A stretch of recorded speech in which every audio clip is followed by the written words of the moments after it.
महाकुंभ की बात करेंगे। माघ पूर्णिमा पर महास्नान जारी है। प्रयागराज में आस्था का जन सैलाब उमड़ा हुआ है। संगम में लोग आस्था की डुबकी लगा रहे हैं। 2 करोड़ लोगों के पवित्र संगम में डुबकी लगाने की उम्मीद है। महाकुंभ मेला क्षेत्र पूरी तरीके से नो व्हीकल जोन घोषित कर दिया गया है। ये बड़ी जानकारी, साथ ही साथ ये तस्वीरें आपकी टीवी स्क्रीन पर। माघ पूर्णिमा पर स्नान का विशेष महत्व होता है और पवित्र स्नान करने के लिए सुबह से ही श्रद्धालुओं का तांता लगा हुआ है। 2 तस्वीरें आपकी टीवी स्क्रीन पर। हेलीकॉप्टर के जरिए पुष्प वर्षा भी वहां पर हो रही है ताकि जो आगंतुक हैं उनका एक तरीके से स्वागत किया जाए। माघ पूर्णिमा का आज पावन मौका और ऐसे में त्रिवेणी के तट पर इस वक्त श्रद्धालुओं का हुजूम उमड़ा हुआ है। आप तस्वीरों को देखेंगे और एकदम से आपको नजर आएगा कि किस तरीके से आस्था का ये संगम इस वक्त संगम नगरी में देखने को मिल रहा है। कुछ और तस्वीरें आपकी टीवी स्क्रीन पर। इस वक्त माघ पूर्णिमा पर पवित्र स्नान, करोड़ों श्रद्धालु नजर आ रहे हैं। श्रद्धालुओं की भारी भीड़ है। सभी वीवीआईपी पास को रद्द कर दिया गया है और सुबह 4 बजे से ही कुंभ के स्नान को लेकर के मुख्यमंत्री योगी आदित्यनाथ की पैनी निगाह है।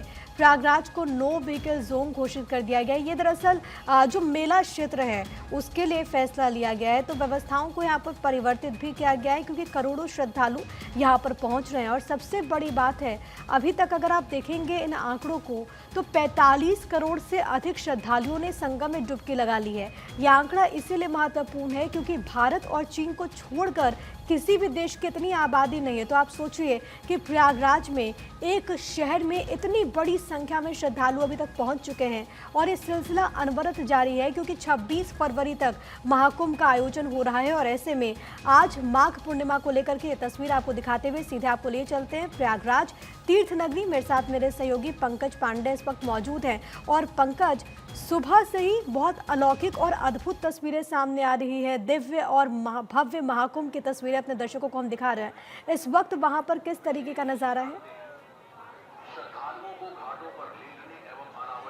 देखिए, बिल्कुल आपको यह बताना चाहूँगा कि जो श्रद्धालुओं के आने का सिलसिला देर रात से शुरू हुआ वो अब तक खत्म नहीं हुआ है, बल्कि सुबह के मुकाबले अब जैसे जैसे धूप हो रही है, जैसे दिन चढ़ा है, वैसे वैसे जो संख्या बहुत तेजी से बढ़ी है।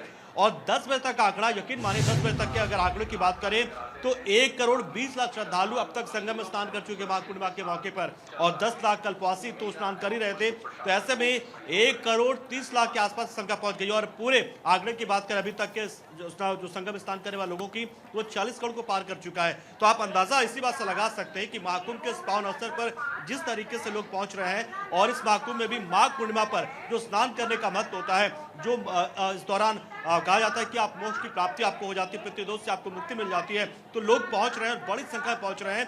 और सिर्फ ये इन पवित्र हमारी 3 नदियों का संगम पर नहीं है, बल्कि आप कहें कि पूरे देश का संगम हो रहा है। देश के हर हिस्से के लोग हमें मिल रहे हैं यहाँ पर, क्या उत्तर, क्या दक्षिण, क्या पूर्व, क्या पश्चिम, हर दिशा से लोग, हर देश के हर हिस्से से लोग यहाँ पर पहुंच रहे हैं। तो अपने आप में ये बहुत ही एक बहुत दिव्य यहाँ पर तस्वीर नजर आ रही है। और सनातन का झंडा जो है वो यहाँ पर बुलंद होता नजर आ रहा है। लोग नहा कर निकलते स्नान करके तो हर हर गंगे का उद्घोष करते हैं, जय शिव के नारे लगाते हैं, हर हर महादेव के नारे लगाते हैं। तो कहीं ना कहीं देखिए, और इनमें सबसे खास बात यह है कि थके मांदे आते हैं क्योंकि उन्हें पता है कि हमें चलना भी पड़ रहा है, माथे पर उनके सामान होता है, गठरी होती है, लेकिन उनके कदम रुकते नहीं हैं। और जैसे ही गंगा में स्नान कर लेते हैं उसके बाद उनके चेहरे पर मुस्कान जो है वो बिखर जाती है, उनके चेहरे पर चमक आ जाती है। एहसास तो बड़ा सुखद है पंकज, क्योंकि वहाँ पर आप जिस बात का जिक्र कर रहे हैं, कई किलोमीटर लोग चलकर आते हैं लेकिन उनके चेहरे पर शिकन नहीं है। और गंगा स्नान के बाद भी चेहरे पर वो उत्साह नजर आता है, वो चमक नजर आती है। मैं लौट रही हूँ, नीलेश का एक बार रुख कर लेते हैं। नीलेश, आप इस वक्त कहाँ पर मौजूद हैं और आपके आसपास की क्या तस्वीरें, प्रशासनिक लिहाज से क्या तैयारियां आज के दिन को लेकर के आपको देखने को मिल रहा है?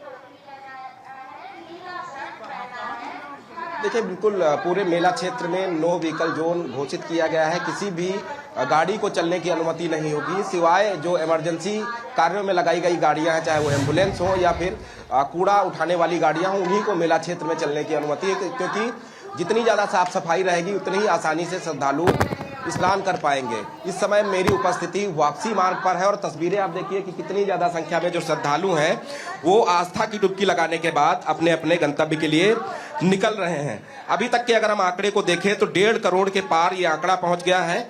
सुबह से ही श्रद्धालुओं की भारी भीड़ संगम नगरी प्रयागराज में देखने को मिली है और उसके अलावा उत्तर प्रदेश सरकार और शासन प्रशासन की तरफ से जो व्यवस्थाएं यहाँ संगम नगरी में की गई उसकी प्रशंसा करता हर एक श्रद्धालु आपको मिल जाएगा। श्रद्धालुओं का साफ तौर पे कहना है कि जो व्यवस्थाएं उत्तर प्रदेश में योगी सरकार ने की है वो दुनिया का कोई भी देश उन व्यवस्थाओं को नहीं कर सकता है, क्योंकि ये सनातन का महापर्व है। और आज के आंकड़े को अगर हम उठाकर देखें, अभी तक का जो आंकड़ा है वो 1.5 करोड़ के पार है। ऐसे में कई ऐसे देश हैं जिनकी जनसंख्या से ज्यादा जो लोग हैं वो संगम नगरी प्रयागराज में वर्तमान समय में मौजूद हैं। तो अपने आप में इतने लोगों की व्यवस्थाओं को संभालना, मैनेजमेंट करना, साफ सफाई की व्यवस्था करना, टॉयलेट की व्यवस्था करना, पानी की व्यवस्था करना, वो बताता है कि कितने ज्यादा बड़े पैमाने पर यहाँ पर व्यवस्थाएं की गई। उसके अलावा जब आस्था की डुबकी लगाकर लोग यहाँ से निकल रहे हैं तो उनके चेहरे पर एक अलग सी स्माइल देखने को मिलती है, क्योंकि ये आस्था का महापर्व है, माघ पूर्णिमा है। और माघ पूर्णिमा में स्नान और दान का अलग महत्व होता है। जब स्नान आप करते हैं और दान करते हैं तो कहीं ना कहीं आपके साथ साथ आपके पूर्वजों को भी उसका फल मिलता है। तो वो अलौकिक पल है संगम नगरी प्रयागराज का, जहाँ पर बड़े पैमाने पर देश और दुनिया के जो लोग हैं आस्था की डुबकी लगाने के लिए पहुंचे हैं। ये तमाम लोगों की जो भीड़ है वो बता रही है कि सनातन के महापर्व में किस तरीके से देश और दुनिया के जो श्रद्धालु हैं आस्था की डुबकी लगाने के लिए पहुंचे हैं। तो अपने आप में ये बताता है कि सनातन संस्कृति का ये महापर्व कितना ज्यादा अलौकिक है, क्योंकि 144 वर्षों बाद ये पूर्ण महाकुंभ का शुभ अवसर आया। और ऐसे में तमाम साधु संत महात्माओं ने भी श्रद्धालुओं से ये निवेदन किया है कि आप संगम नगरी प्रयागराज अगर पहुंचे हैं तो जहां कहीं पर भी आपको घाट पर जगह मिलती है स्नान करने के लिए वहां स्नान करिए, क्योंकि पूरे प्रयागराज क्षेत्र में अमृत की वर्षा हुई थी। और जरूरी नहीं कि आप संगम नोज पर ही जाकर स्नान करें। माता जी हम इनसे बात करते हैं। माता जी, कैसा लगा स्नान करके? कैसा लगा स्नान? बहुत अच्छा लगा। कहाँ से आई हैं? मैं बस्ती से आई हूँ। ठीक है, ये सुखद अनुभव है जो कि इस वक्त तमाम श्रद्धालु कर रहे हैं। नीलेश, आप बात करते रहिएगा, लगातार तस्वीरें भी भारत 24 अपने दर्शकों तक पहुंचा रहा है। फिलहाल नीलेश, आपका और पंकज आपका बहुत शुक्रिया तमाम बातचीत और जानकारी हम तक पहुंचाने के लिए।